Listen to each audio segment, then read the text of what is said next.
औज़ुबिल्लाहिमिनश्शैतानिर्रजीम बिस्मिल्लाहिर्रहमानिर्रहीम। मेरा नाम डॉक्टर राहील है और मैं आज आप लोगों को हेल्थ डिप्लोमा में थर्ड लेक्चर में वूपिंग कफ जो है वो पढ़ाऊँगा। वूपिंग कफ जो है ये एक हाईली कंटेजियस डिज़ीज़ है जो बैक्टीरिया की वजह से कॉज होता है। ठीक है, वूपिंग कफ जो है इसको पर्टिसिस भी कहते हैं। इट इज़ आल्सो कॉल्ड पर्टिसिस और 100-day डिजीज़। ठीक है, इसको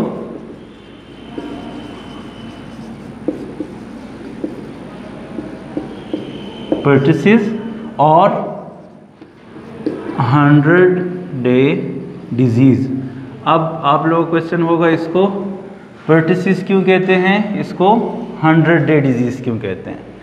इसको 100-day डिजीज़ इसलिए कहते हैं क्योंकि इसमें पेशेंट जो है वो कफ करता है, इतना सिवियरली कफ करता है कि पेशेंट के रिब्स जो हैं वो भी टूटने के चांसेस होते हैं। इसमें पेशेंट जो है वो सिवियर कफ की वजह से बेहोश भी हो जाता है और इसके साथ साथ जो है पेशेंट इतना कफ करता है कि उसको फिट्स स्टार्ट हो जाते हैं और ये कफ जो होता है ये 100 डेज़ तक जो है ये कंटिन्यू होता है, इसलिए इसको 100-day डिजीज़ कहते हैं। इसको पर्टिसिस इसलिए कहते हैं क्योंकि ये एक बैक्टीरिया की वजह से कॉज होता है जिसका नाम है बोर्डेटेला पर्टिसिस। ठीक है, क्या नाम है? Bordetella पर्टिसिस।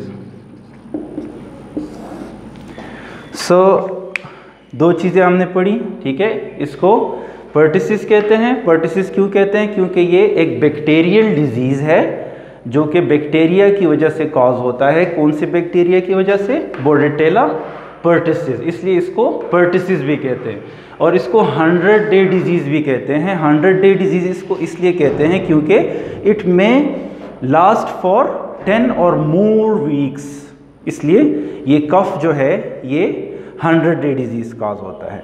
The time between the infection and the onset of symptom, जैसे कि मैंने आपको स्टार्ट ऑफ द लेक्चर में बताया कि ये एक हाईली कंटेजियस डिजीज़ है।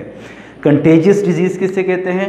कंटेजियस डिजीज़ जो है वो डिजीज़ कहलाते हैं जो कि एक इन्फेक्टेड पर्सन से एक नॉर्मल पर्सन में स्प्रेड होता है, इसको कंटेजियस डिजीज़ कहते हैं। वूपिंग कफ जो है ये भी एक हाईली कंटेजियस डिजीज़ है और ये कैसे ट्रांसफ़र होता है? ये थ्रू वाटर ड्रॉपलेट्स जो होते हैं वाटर के, ये एक एयरबॉर्न डिजीज़ है। जब एक इन्फेक्टेड बंदा कफ करता है या स्नीज़ करता है तो वो थ्रू कफिंग और स्नीजिंग ये बैक्टीरिया एक इन्फेक्टेड पर्सन से कम्युनिटी में एक नॉर्मल पर्सन पे ट्रांसफ़र होते हैं।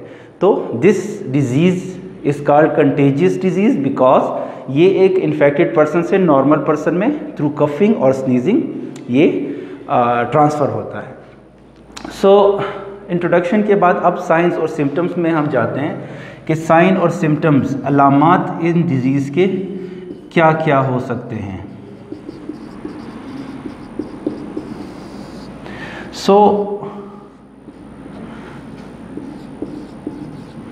इस डिज़ीज़ में जब क्लिनिकली पेशेंट आएगा तो वो कंप्लेन करेगा आपको लो ग्रेड फीवर कि डॉक्टर साहब मुझे बुखार होता है लेकिन शदीद नहीं होता। ठीक है, कम बुखार होता है, जो 100, 99, 101। ठीक है, जो 101 से ज़्यादा हो जाए तो फिर वो हाई ग्रेड फीवर पे जाते हैं, जो हमने लास्ट लेक्चर में डिस्कस किया कि उस डिजीज़ में हाई ग्रेड फीवर होता है। The patient will complain of low grade fever and runny nose with cough, which can be misdiagnosed as a flu। आप लोग जो हैं, पेशेंट आपको कहेगा कि रनी नोज़ है और कफ है तो आप लोग के माइंड में आ जाएगा कि patient is suffering from flu, but this cough would be more than 10 weeks और मोर देन 10 वीक्स कफ जो है वो होगी, तो वो आपको डायग्नोसिस की तरफ लेके जा सकता है कि patient is suffering from whooping cough. Runny nose with cough. Third sign and symptoms है इंस्पायरेटरी वूप। अब आप लोग क्वेश्चन होगा सर इंस्पायरेटरी वूप किसे कहते हैं? इंस्पायरेटरी वूप जो है, जब एक पेशेंट आपके पास क्लिनिकल क्लिनिकली प्रेजेंट होगा, और जब वो सांस लेगा, वो इनहेल करेगा एयर, तो एक वूप की आवाज़ आएगी, इस तरह की आवाज़ आएगी। सो जब पेशेंट इनहेलेशन में इस तरह की आवाज़ पैदा करेगा तो आप लोगों को डायरेक्ट पता चल जाना चाहिए कि this patient is suffering from whooping cough. ठीक है। फोर्थ सिम्टम्स जो है वो है फेंटिंग,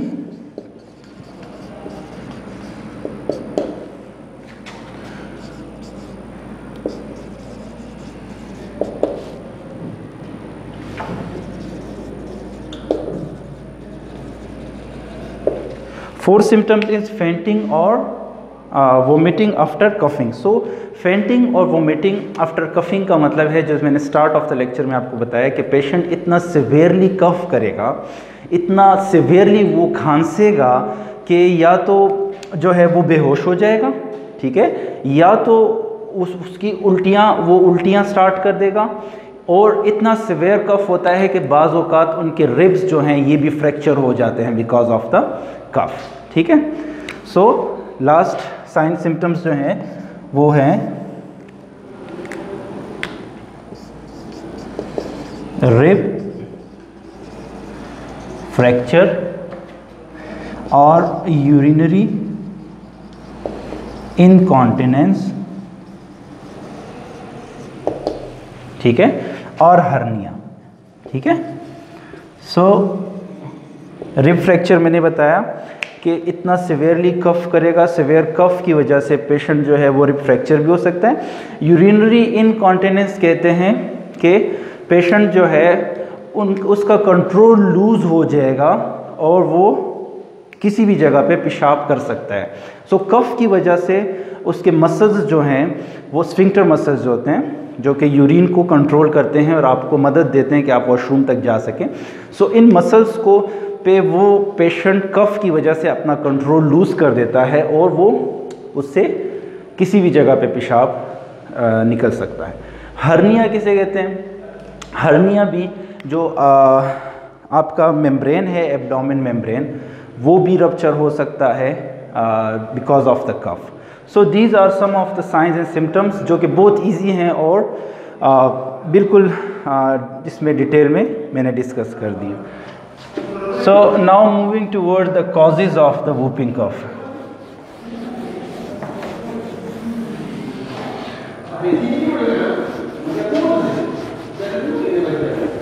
ठीक है। कॉजेज में जो है मैंने आप लोगों को जैसे स्टार्ट ऑफ द लेक्चर में बताया कि वूपिंग कफ जो है ये एक बैक्टीरियल डिजीज़ है, ठीक है, जो कि बोर्डेटेला पर्टुसिस बैक्टीरिया का नाम है, ठीक है, जो बैक्टीरिया बोर्डेटेला पर्टुसिस, ठीक है, ये एक बैक्टीरिया का नाम है जो कि वूपिंग कफ कॉज करता है। ठीक है। और इसके साथ साथ मैंने आपको इंट्रोडक्शन में ये भी बताया कि ये एयरबोर्न डिजीज़ है। एयरबोर्न डिजीज़ किसको कहते हैं? कि ड्रॉपलेट्स। किस चीज़ के ड्रॉपलेट्स? Saliva droplets. ठीक है। सलाइवा ड्रॉपलेट्स से ये एक इन्फेक्टेड पर्सन से नॉर्मल कम्युनिटी में बहुत ज़्यादा इजीली जो है ये स्प्रेड हो सकता है थ्रू कफिंग और स्नीजिंग और टॉकिंग। जो है क्लोजली बंदा जो है कम्युनिटी में टॉक कर रहा हो इन्फेक्टेड पर्सन, तो वो एक नॉर्मल पर्सन में स्प्रेड कर सकता है। Now moving toward the diagnosis of the whooping cough.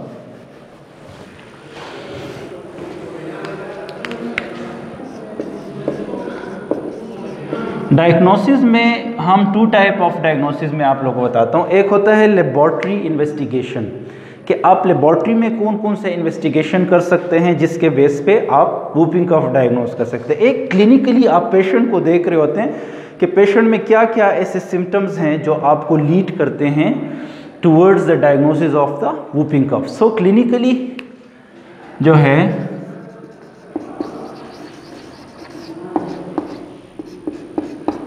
Clinically patient आपको बताएगा, ठीक है, कफ ऑफ 8 वीक्स और more then 8 weeks.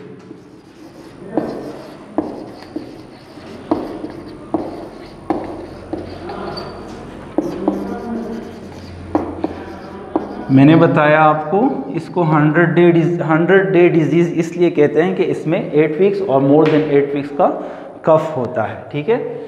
Clinically cough of 8 weeks और मोर देन 8 वीक्स। और सेकंड जो है क्लिनिकली पेशेंट जो है वो वोमिटिंग, ठीक है। वोमिटिंग क्यों करेगा? वोमिटिंग करेगा इसलिए क्योंकि इतना सिवियर कफ होता है। सो वोमिटिंग आफ्टर कफिंग, ठीक है। So these are the 2 clinical signs. इसके साथ साथ इंस्पायरेटरी वूप जो मैंने आपको बताया कि इंस्पायरेटरी वूप किसे कहते हैं कि पेशेंट इनहेलेशन में इस टाइप का वो इंस्पायरेशन करता है पेशेंट, इस टाइप की आवाज़ आती है, इसको इंस्पायरेटरी वूप कहते हैं। सो क्लिनिकली आप लोग को पेशेंट जो है ये 3 सिम्टम्स एक पेशेंट में आप देखेंगे तो आपको अंदाज़ा होगा, आप डायग्नोसिस की तरफ लीड कर सकते हैं कि ये एक वूपिंग कफ है। फर्दर लेबोरेटरी इन्वेस्टिगेशन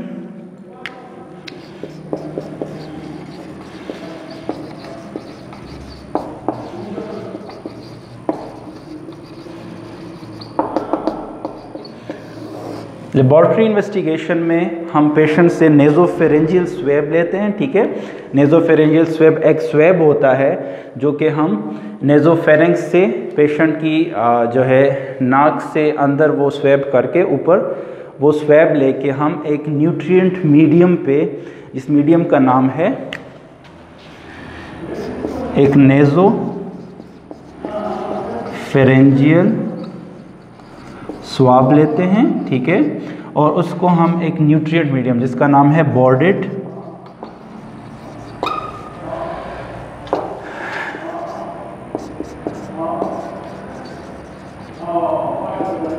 जिसका नाम है बॉर्डेड जेंगो मीडियम। सो हम पेशेंट से नेज़ोफेरेंजियल स्वेब लेते हैं और उस स्वेब को फिर हम बॉर्डेड जेंगो मीडियम पे उस स्वेब को उसकी हम कल्चरिंग करते हैं और उसके उस पे जब अगर फॉर एग्ज़ाम्पल ये बैक्टीरिया ग्रो कर जाए तो फिर हम लेबॉर्ट्री में ये टेस्ट जो है ये पॉजिटिव इंडिकेट करते हैं कि हाँ this patient is suffering from whooping cough.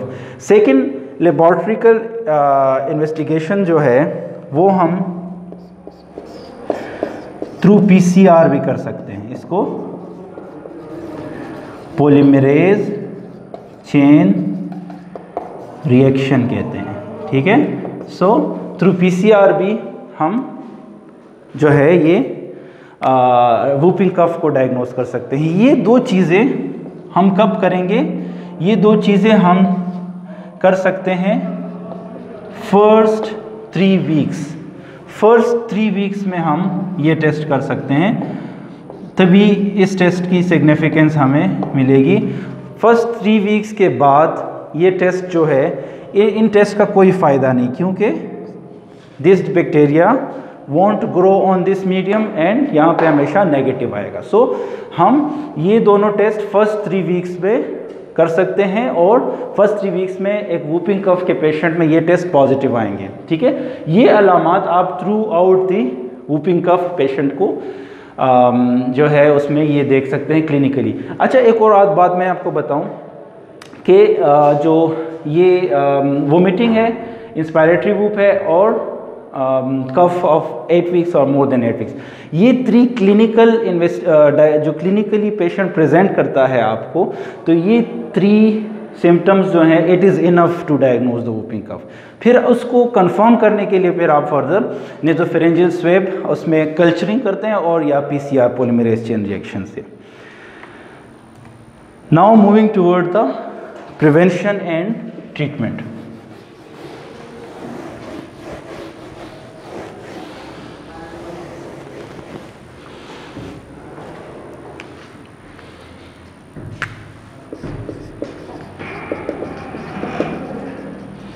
Prevention and treatment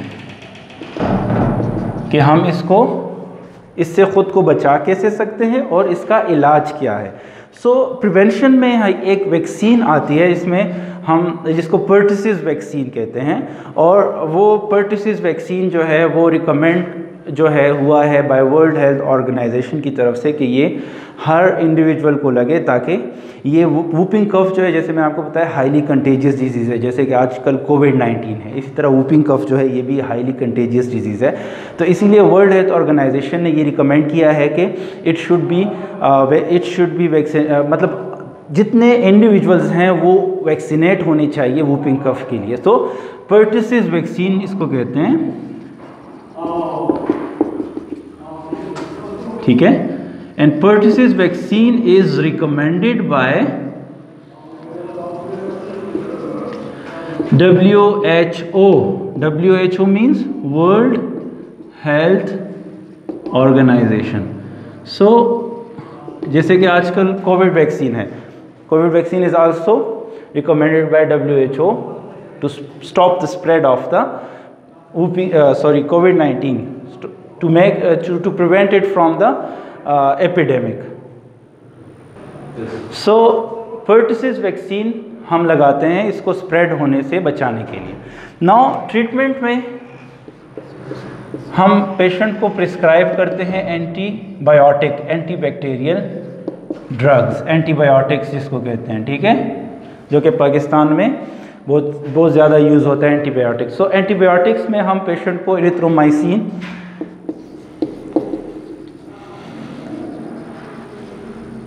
ठीक है, clarithromycin,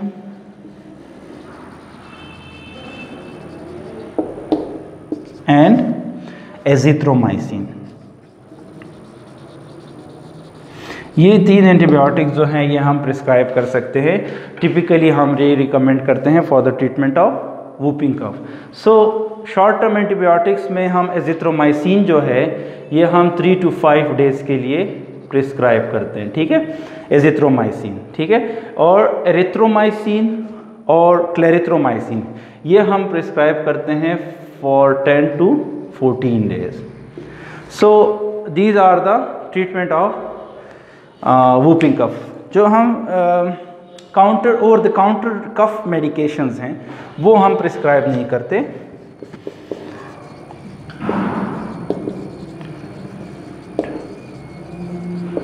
cough medication are discouraged, ठीक है। डिस्करेज्ड मीन्स के हम ये प्रिस्क्राइब नहीं कर सकते। क्यों प्रिस्क्राइब नहीं करते? Because these drugs are not found helpful। आप जितना भी उनको over the counter anti cough syrups या कुछ भी दे दें, क्योंकि उनका कफ जो है वो स्टॉप नहीं होगा। क्योंकि बोर्डेटेला बैक्टीरिया जो है वो इन 3 ड्रग्स पे आप ट्रीट करते हैं। Over the counter cough medication हम रिकमेंड नहीं करते। सो होप सो आप लोगों को एक ओवरव्यू मिल गई होगी वूपिंग कफ पे कि व्हाट इज़ वूपिंग कफ। इसकी इंट्रोडक्शन मैंने बता दी, साइन सिम्टम्स बता दिए, कॉजेज़ बता दिए, डायग्नोसिस बता दिए, इसको हम प्रिवेंट कैसे कर सकते हैं और ट्रीटमेंट उसकी बता दी। बाकी क्वेश्चंस हो या कोई आप लोगों को कोई सजेशन हो तो आप नीचे कमेंट्स में कमेंट भी कर सकते हैं। चैनल को सब्सक्राइब करें और बेल का आइकन जो है उस पर क्लिक करें ताकि न्यू वीडियोज़ जो है आप लोगों को उसकी नोटिफिकेशन आ सके। Thank you.